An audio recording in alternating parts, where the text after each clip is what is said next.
کو جلتی ریت پر گھٹنیوں کے بل میں تیری لاش تک آئی حسین، آج بھی زینب کی آتی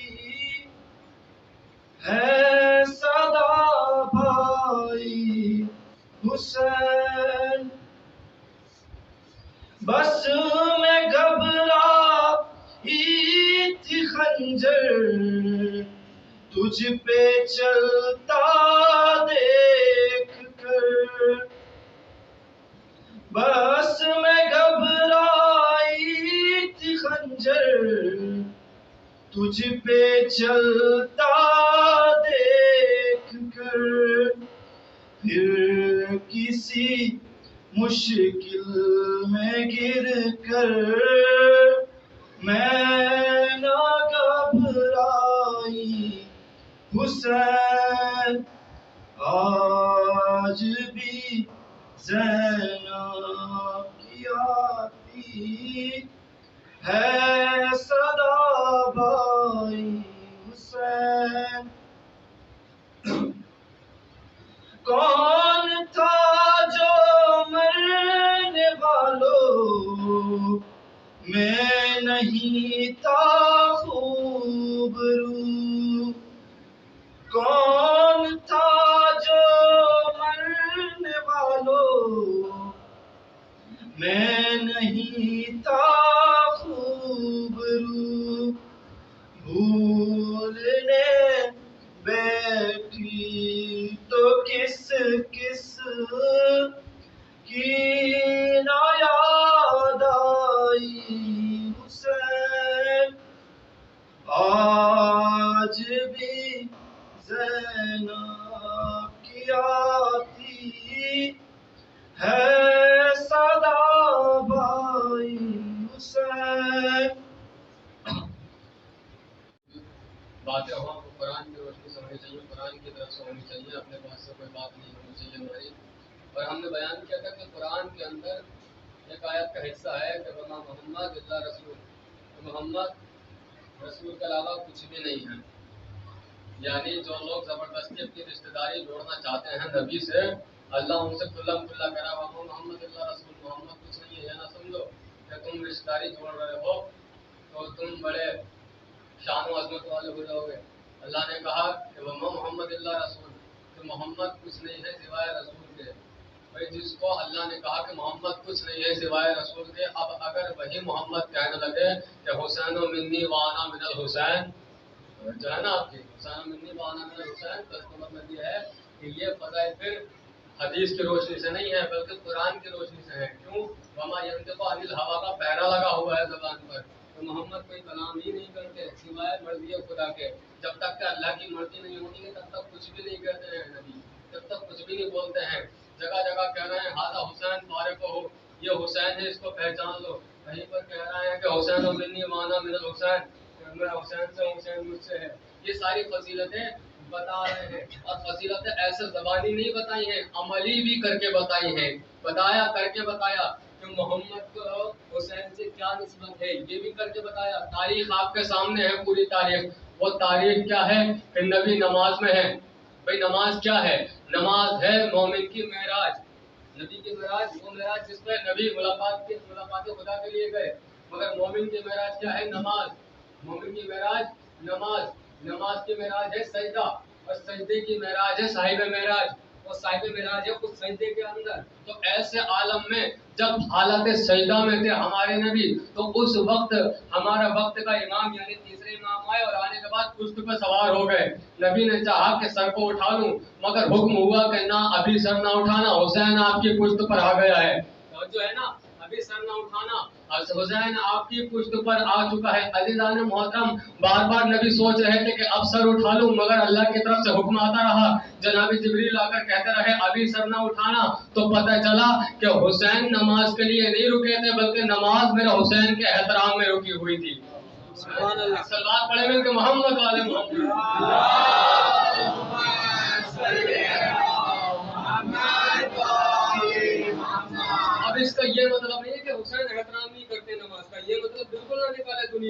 کہ حسین احترام نہیں کرتے، صرف نماز کرتی ہے. حسین بھی احترام کرتے نماز کا. اگر حسین کو نماز کا احترام نہ ہوتا تو روز عاشورہ اپنی تلوار نہ رکھتے اذان کی آواز سن کر. بھائی تلوار کب رکھی؟ جب اذان کی آواز سن لی، تلوار تبھی تو رکھی. تو حسین بھی احترام کرتے ہیں. مگر یہاں پر نماز احترام کر رہی ہے، یہاں پر حسین نہیں رکے، بلکہ نماز رکی رہی حسین کے لیے. اور جو ہے نا نماز رکی رہی حسین کے لیے. اور یہ وہ ہے کہ جو تقدیر میں نہیں ہوتا ان لوگوں کو وہ بھی عطا کر دیتے ہیں. اور جو ہے نا یہ وہ ہے جو تقدیر میں نہ ہونے کے بعد بھی عطا کر دیتے ہیں. بھئی حسین ہوئے اس دنیا میں متولد، حسین آئے اس دنیا کے اندر. مگر اس سے پہلے یہ ہوا کہ ایک فرشتہ ہے جس کا نام ہے فطرس. پورا واقعہ معلوم ہے نا، فطرس ہے. فطرس کے بالوں پر کیوں چھینے گئے؟ تو آپ کہیں گے فطرس کے بالوں پر چھینے گئے غرور کرنے کی وجہ سے. تو پہلا سبق تو یہ ملا آج کی مجلس سے کہ پتہ چلا کہ اللہ کو کسی کا غرور برداشت نہیں ہے. کوئی اگر سوچے میرے پاس بہت پیسہ ہے، اللہ کو برداشت نہیں. کوئی اگر سوچے کہ میرے پاس بہت دولت شہرت ہے، اللہ کو برداشت نہیں. کوئی سوچے کہ میرے پاس بہت علم ہے، میں بہت بڑا علم والا ہوں، بہت بڑا عالم ہوں، تو اللہ کو برداشت نہیں.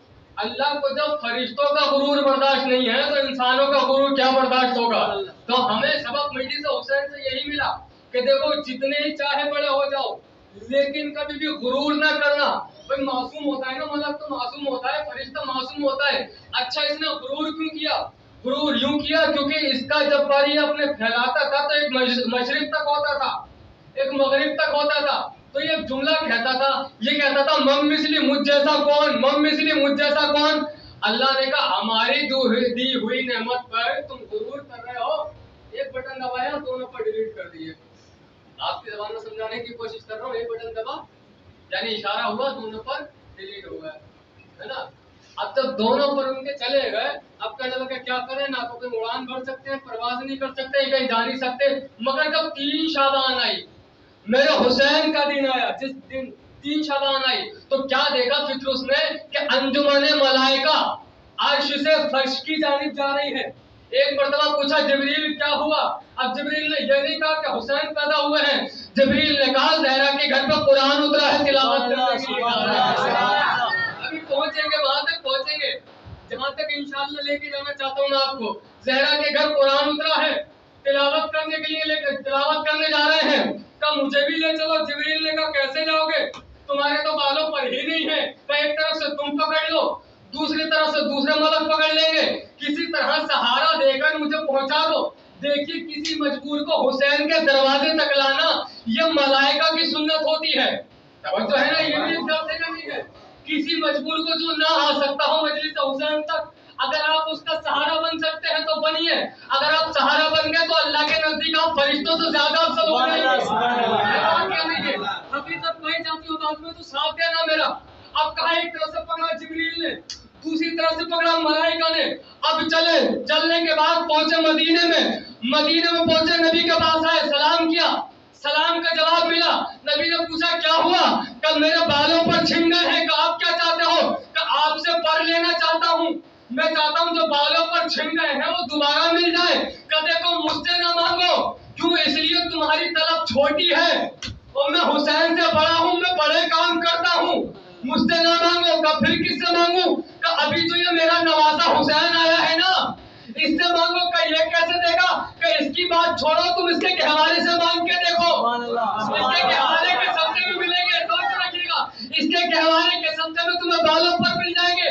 عزیزان محترم، اب فطرس چلا آگے، جیسے جیسے گہوارے سے خود کو مست کرتا چلا گیا فوراً بالوں پر ملتے چلے گئے. جب بالوں پر مل گئے اب پھر کہنے لگا مم مثلی مجھ جیسا کون، مم مثلی مجھ جیسا کون. جبریل نے کہا فطرس یہ کیا کر رہے ہو؟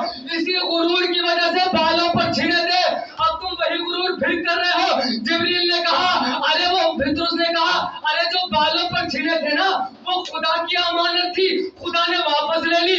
یہ تو حسین نے دی ہے جو کبھی واپس نہیں لیتا. اب اس کا مطلب یہ نہیں ہے کوئی یہ سمجھ لے کہ حسین اللہ سے بڑا سخی ہے، مطلب یہ نہیں ہے، بلکہ اللہ یہاں پر دکھانا چاہتا تھا جو میں چھین لیتا ہوں حسین اس کو بھی دینے کی قدرت رکھتا ہے. عزیزان محترم، تو بالوں پر عطا کیے. اچھا اس کے علاوہ ایک اور معجزہ ملتا ہے. وہ معجزہ کیا ہے؟ وہ ہے راہب کا. راہب کوئی نام نہیں تھا اس بندے کا، راہب نام نہیں تھا. راہب کہتے ہیں اس شخص کو جو دنیا کے تمام مسائل سے الگ ہو جائے اور دینی مسائل میں مبتلا ہو جائے. تو یعنی یہ ایک عیسائی فرد تھا جس کو لوگ راہب کہتے تھے، کیونکہ اسے اپنی دنیا سے مطلب نہیں ہوتا تھا، اپنے مذہب سے مطلب ہوتا تھا. تو یہ ہے عیسائی. اب مجھے جواب دیجیے، آپ ذرا بتائیے کہ اگر اللہ نہ کرے مجلس پڑھتے ہوئے ہمیں کچھ ہونے لگے، کوئی بیماری ہونے لگے، کیا کریں گے؟ کب پہلے آس پاس کے ڈاکٹر کو دکھائیں گے، اس کے بعد کیا کریں گے؟ وہاں بھی اگر صحیح ہوئے کب تھوڑی دور جائیں گے، کیا اس کے بعد کیا ہو سکتا ہے بھاؤ نگر گجرات جانا پڑے، یا پھر مولانا زیادہ سیریس ہو گئے تو آپ کے وطن بھیج دیتے ہیں آپ کو، ہے نا؟ یہ خود ایک مثال دے رہا ہوں میں. اللہ نہ کرے کہ فرش اعضاء پر کسی کی طبیعت خراب ہو، کیونکہ یہاں پر شفا ملتی ہے، بیماری نہیں ملتی ہے. یہاں پر شفا ملتی ہے. عزیزان محترم، راہب جب عیسائی تھا اور عیسیٰ کو ماننے والا تھا، تو اس نے جناب عیسیٰ سے بیٹے کیوں نہیں مانگے؟ وہ یہاں کیوں آیا؟ نبی کے دروازے پہ کیوں آیا؟ اس کا مطلب یہ تھا کہ بیماری بڑی تھی تو ڈاکٹر بھی بڑا چاہیے تھا.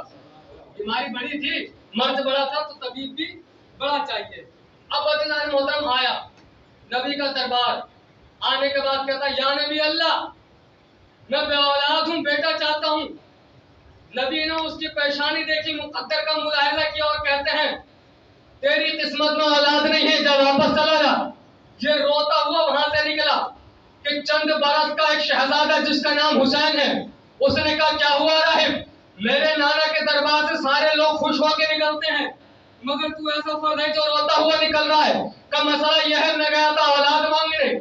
نبی نے کہا تیری قسمت میں اولاد نہیں ہے. کہا اچھا میں بھی تو دیکھوں. کیسے کہا تھا؟ اپنے ساتھ لے کے گئے حسین.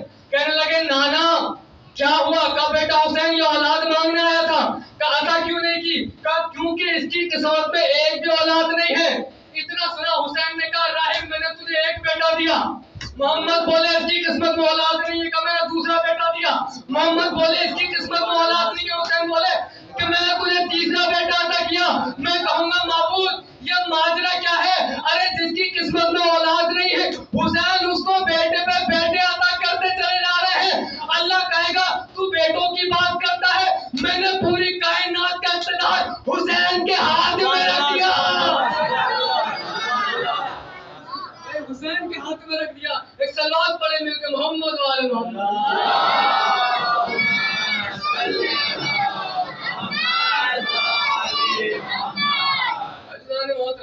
حسین کے ہاتھ میں اختیار رکھ دیا. تو صرف بیٹوں کی بات کر رہا ہے، میں نے پوری کائنات کا نظام رکھ دیا. حسین جس کو جو چاہے دے سکتا ہے. حسین جس کو جو چاہے دے سکتا ہے. اسی حسین کی عزاداری کر رہے ہیں ہم، اسی حسین کی عزاداری کر رہے ہیں ہم. اب عزیزان محترم ایسا نہیں ہے کہ حسین صرف شیعوں کے ہیں. یہ بے بنیاد بات ہے، بےہودہ بات ہے. کوئی اگر شیعہ یہ کہے کہ حسین اور کسی کے نہیں ہے، صرف ہمارے ہیں. حسین نے قربانی جو دی تھی کربلا میں وہ صرف شیعوں کے لیے نہیں دی تھی بلکہ انسانیت کے لیے دی تھی. ہر کسی کا حسین ہے، چاہے وہ کسی بھی مذہب سے تعلق رکھتا ہو. اور یہی وجہ ہے کبھی اتہاس اٹھا کے دیکھا ہوگا آپ نے تو پڑھا ہوگا کہ مہاتما گاندھی نے کہا تھا اگر حسین کے پاس جیسے صحابی تھے، جیسے 72 شہید تھے، اگر ایسے سولجر میرے پاس ہوتے تو میں 24 گھنٹے کے اندر حسین ہندوستان کو آزاد کرا دیتا. رویندر ناتھ ٹیگور نے کہا تھا کہ ضروری نہیں ہے کہ کوئی جنگ ہمیشہ کسی کو مار کے جیتی جاتی ہو. حسین کی زندہ مثال دیکھ لو، تلوار نہیں چلائی پھر بھی جیت گئے، سر کٹا دیا پھر بھی جیت گئے. بھیا اتہاس ہے نا، شیعوں سے زیادہ غیروں نے پڑھ لیا اتہاس. اس کے بعد آئیے ایک اور سناتے ہیں. سکھوں کے جو گرو نانک ہیں ان کی کتاب بھی ہے گرو کا گیان. اب ان کا جو کتاب ہے گرو کا گیان، اس میں یہ بات درج ہے کہ وہ امام حسین کو بہت مانتے تھے. امام حسین کا نکلا جلوس، یہ بچے کو دے رہے تھے درد، کھڑے ہو گئے جلوس میں شامل ہو گئے. انہوں نے درد چھوڑا اور جلوس میں شامل ہو گئے. اور ایک مرتبہ جب واپس آئے تو شاگرد نے کہا کہ استاد آپ نے یہ کیا کیا؟ آپ مجھے درس دیتے دیتے حسین کے جلوس میں شامل ہو گئے. کہنے لگے ہاں میں ہو گیا اور تم بھی ہوا کرو. تو شاگرد کہتا ہے میں نہیں ہوں گا، میں حسین کے جلوس میں شامل نہیں ہوں گا، حسین کی عزاداری میں نہیں جاؤں گا. کہا کس لیے؟ کہا اس لیے حسین تو مسلمانوں کے رہنما ہے، حسین تو مسلمانوں کے رہبر ہیں. ایک مرتبہ کہا کہ اچھا تو پھر کیا کرو گے؟ تو کہا جیسا آپ کہیں گے ویسا کر لیں گے، آپ میرے استاد ہیں، آپ کی بات ٹالی نہیں جائے گی، لیکن ہاں میں حسین کے جلوس میں نہیں جاؤں گا. کہا اچھا تو ایک کام کرو، میں تمہیں حکم دیتا ہوں استاد ہونے کے ناطے کہ تم ایک کام کرو، اپنی سگی بہن سے شادی کر لو. سنیے نا یہ بات، اپنی سگی بہن سے شادی کر لو. اس نے کہا آپ اس کے علاوہ کچھ بھی حکم دے دیں میں مان لوں گا، میں اپنی سگی بہن سے شادی نہیں کروں گا۔ کہا کس لیے؟ کہا اس لیے کیونکہ میرا ضمیر گواہی نہیں دیتا۔ ایک مرتبہ گرو نے کہا تو جس ضمیر کی بات کرتا ہے اسی کو حسین کہتے ہیں، اسی کا نام حسین ہے، یعنی اسی ضمیر کا نام حسین ہے جو غلط کام کرنے کی اجازت نہیں دیتا، کسی کو بھی اجازت نہیں دیتا۔ عزیزان محترم سارے مان رہے ہیں، ہندو ہو مسلمان ہو سارے مان رہے ہیں، سب کہہ رہے ہیں کہ ہمارا حسین ہے، ہمارا حسین ہے، ہمارا حسین ہے۔ شرم نبی کے 4 مصرع کر رہا ہوں اور دیکھتا ہوں کون کون اس حقیقت میں میرے ساتھ شامل ہوتا ہے۔ وہ کہتے ہیں کہ ساری دنیا کہتی ہے کہ ہمارا حسین، ہمارا حسین۔ وہ کہتے ہیں جنت کا چاند عرش کا تارا حسین ہے، جو ڈوبتا نہیں وہ ستارہ حسین ہے۔ ابھی یہ دیکھیے ریکارڈ ہو رہا ہے نا کیمرے میں، ابھی آپ کی گواہی ریکارڈ ہوگی انشاءاللہ محشر میں، ہم سب مل کر اس بات کی گواہی جو یہاں پر دے رہے ہیں وہ محشر میں دیں گے کہ جنت کا چاند عرش کا تارا حسین ہے، جو ڈوبتا نہیں وہ ستارہ حسین ہے۔ یہ معجزہ بھی دیکھیے زہرا کے لال کا، ہر قوم کہہ رہی ہے ہمارا حسین ہے۔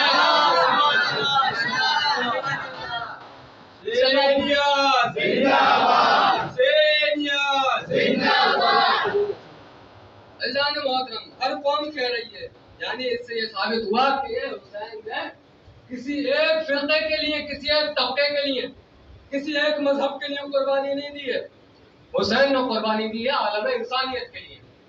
اب عزیزان محترم عزاداری کی بات آتی ہے، عزاداری کی بات آتی ہے تو ہم عزاداری کرتے ہیں، لوگ آپ سے اور ہم سے سوال بھی کرتے ہیں، پوچھتے بھی ہیں کہ یہ عزاداری ہے کیا؟ تو ہم کہتے ہیں یہ حسین کی عزاداری ہے، ہم کہتے ہیں یہ حسین کی عزاداری ہے۔ اچھا یہ حسین کی عزاداری ہے، کہاں؟ اچھا ذرا جواب دیجئے، یہ حسین کی عزاداری آپ کب سے کر رہے ہیں؟ جو ہے تو ہم نے کہا ہمیں تو معلوم نہیں، ہم حسین کی عزاداری کب سے کر رہے ہیں؟ تو آپ کو نہیں معلوم، آپ کی والدہ کو معلوم ہوگا، ماں سے پوچھیے۔ ہم اپنی ماں کے پاس گئے اور ہم نے ماں سے پوچھا اماں یہ بتائیے ہم حسین کا غم کب سے منا رہے ہیں؟ توجہ چاہتا ہوں آپ کی اس بات پہ، ہم حسین کا غم کب سے منا رہے ہیں؟ نوجوانوں خاص کر آپ کے لیے ہے یہ کہ ہم حسین کا غم کس لیے منا رہے ہیں، کب سے منا رہے ہیں؟ ماں نے کہا بیٹا تم جب پیدا ہوئے تھے نا ڈاکٹر نے منع کر دیا تھا ابھی کہیں نہ جانا، مجھ سے منع کر دیا، ماں سے منع کر دیا ابھی کہیں نہ جانا، تمہاری حالت ٹھیک نہیں ہے، مگر میں نے ڈاکٹر کی بات نہ مانی، پڑوس میں مجلس ہو رہی تھی میں تمہیں لے کر وہاں چلی گئی، توجہ ہے میں تمہیں لے کر وہاں چلی گئی۔ بیٹا تم نے دنیا بعد میں دیکھی ہے، عزاداری پہلے کی ہے، دنیا بعد میں دیکھی ہے، عزاداری پہلے دیکھی ہے تم نے۔ اگلا سوال، عزاداری کرتے ہو؟ یقین ہے تمہیں کہ تم نے عزاداری کا حق ادا کر دیا؟ نہیں۔ کون ہے آپ میں سے ایسا جو کہہ دے کہ ہم حسین کے حقیقی عزادار ہیں؟ مجھ سمیت کوئی یہ نہیں کہہ سکتا میں نے امام حسین کے غم کا حق ادا کر دیا، کوئی مجھ سمیت کیا دنیا میں کوئی کہہ ہی نہیں سکتا، معصوم ہو کر کوئی بڑے سے بڑا مرجع مجتہد کوئی نہیں کہہ سکتا کہ ہم امام حسین کے غم میں اتنا روئے ہیں کہ جتنا رونے کا حق تھا، کوئی نہیں کہہ سکتا۔ تو بھیا پھر تو ایک اور سوال بنتا ہے کہ جب آپ نے حق ہی ادا نہیں کیا تو پھر عزاداری کرنے کا فائدہ کیا ہے؟ کوئی اگر آپ سے پوچھ لے، کوئی غیر حسینی پوچھ لے، میں غیر شیعہ کی بات نہیں کر رہا ہوں، غیر حسینی اگر پوچھ لے آپ سے کہ جب آپ کو لگتا ہے کہ آپ حق ادا ہی نہیں کر پا رہے حسین کے غم کا تو پھر آپ عزاداری کیوں کرتے ہیں؟ ہم نے کہا آؤ چلو قرآن سے بات کرتے ہیں۔ بولے قرآن سے کیا بات کریں گے؟ ہم نے کہا قرآن اٹھاؤ، قرآن اٹھایا گیا، ہم نے کہا کون سا سورہ؟ کہنے لگا الحمدللہ رب العالمین۔ ہم نے کہا اگلے سورہ پڑھو، کہنے لگا الف لام میم ذالک الکتاب، وہ سارے سورے ایک ایک کر کے نام بتاتے چلے گئے۔ ہم نے کہا ایک سورہ اور آنے والا ہے وہاں رک جانا، کہا کون سا سورہ؟